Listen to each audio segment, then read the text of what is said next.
प्रिय विद्यार्थियों, मैं डॉक्टर B.R. शास्त्री, सह आचार्य संस्कृत, बाबू शोभाराम राजकीय कला महाविद्यालय अलवर, आज आपको M.A. उत्तरार्ध संस्कृत विषय के प्रथम प्रश्न पत्र साहित्य ग्रुप के प्रथम प्रश्न पत्र के पाठ्यक्रम में स्थित ध्वन्यालोक प्रथम उद्योत की कारिका नंबर 13 का अध्यापन कराऊंगा।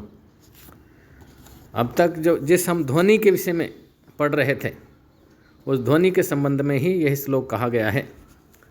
इसमें जैसा कि यत्र अर्थः शब्दो वा तम अर्थम उपसर्जनीकृत स्वार्थौ व्यंगतः काव्य विशेषः स ध्वनि रीति सूरि भी कथितः।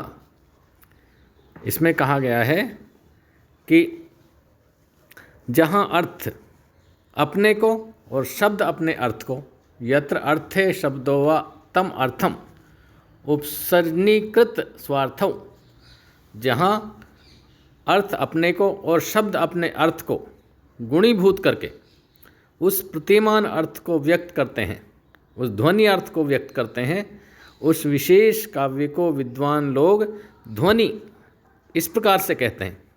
उसका नाम ध्वनि है, जहाँ पर अर्थ भी अपने आप को समर्पित करे और शब्द भी अपने अर्थ को समर्पित कर दे, और एक ध्वन्यार्थ जहाँ प्रकट होता है, उस काव्य को विद्वान लोग ध्वनि काव्य कहते हैं। जहाँ अर्थ वाच्य विशेष या शब्द वाचक विशेष उस प्रतिमान अर्थ को व्यक्त करते हैं,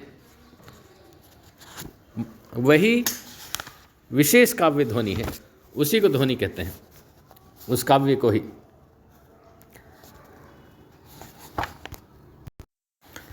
इसमें जो शब्द आया है तम उपसर्जनीकृत स्वार्थौ, ये शब्द आए उपसर्जनीकृत है स्वः अर्थ स्वार्थ चे याभ्याम तौ, जिन्होंने कि अपने को और अपने अर्थ को गुणीभूत कर दिया हो, अप्रधान बना दिया हो।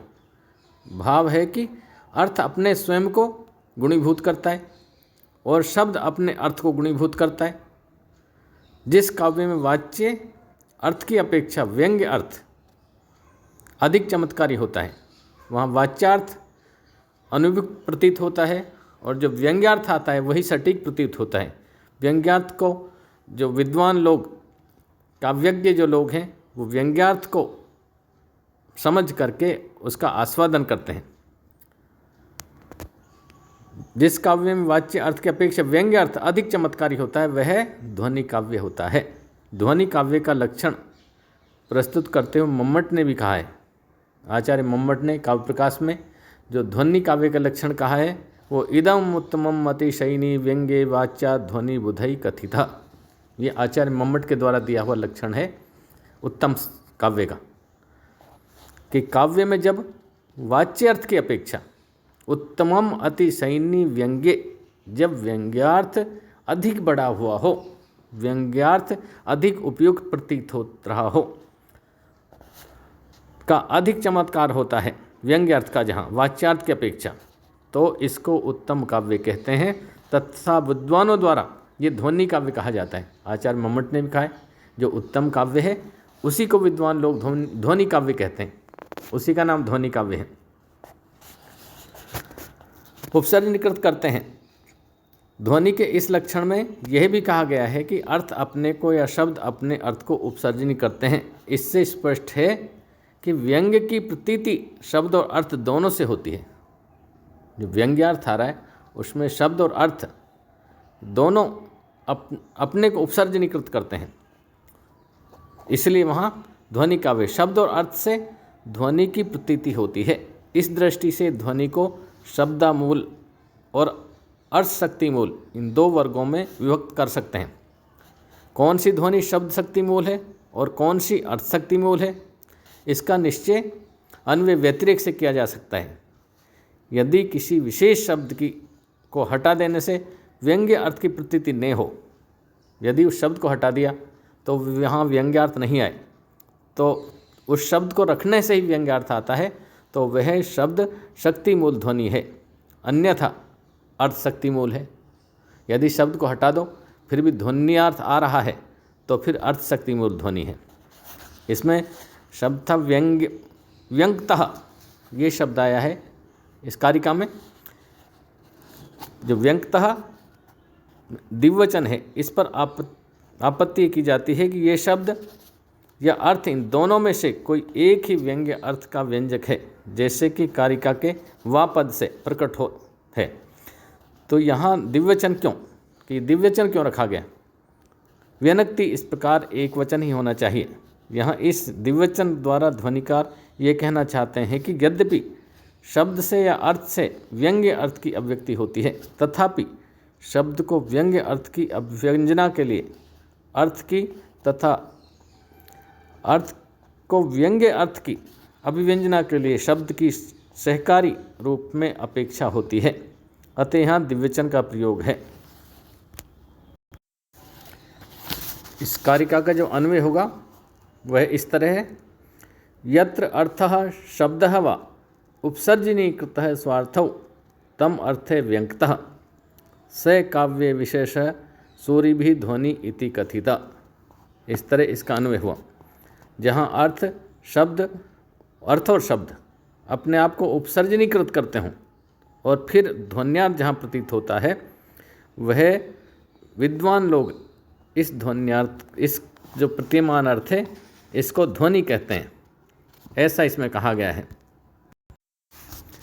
यत्र अर्थो वाच्य विशेषे वाचक विशेषे शब्दो वा तम अर्थ व्यंक्तः से काव्य विशेषो ध्वनि इति। उस काव्य विशेष को ध्वनि कहा जाता है। अनेन वाच्य वाचक चारुत्व हेतुत्व उपमादिभ्यो अनुप्रासादिभ्ये विभक्त एवे ध्वनि विषय इति। ध्वनि के इस लक्षण को द्वारा ये प्रदर्शित किया गया है कि वाच्य अर्थ और वाचक अर्थ के चारुत्व के हेतु उपमा आदि तथा अनुप्रास आदि अलंकारों से ध्वनि का विषय भिन्न है। इन अलंकारों ध्वनि का विषय, इसमें अलंकार नहीं कह सकते, यहाँ ध्वनि का विषय अलग है, जो अलग ही प्रतीत होता है, जो ध्वनि का विषय है।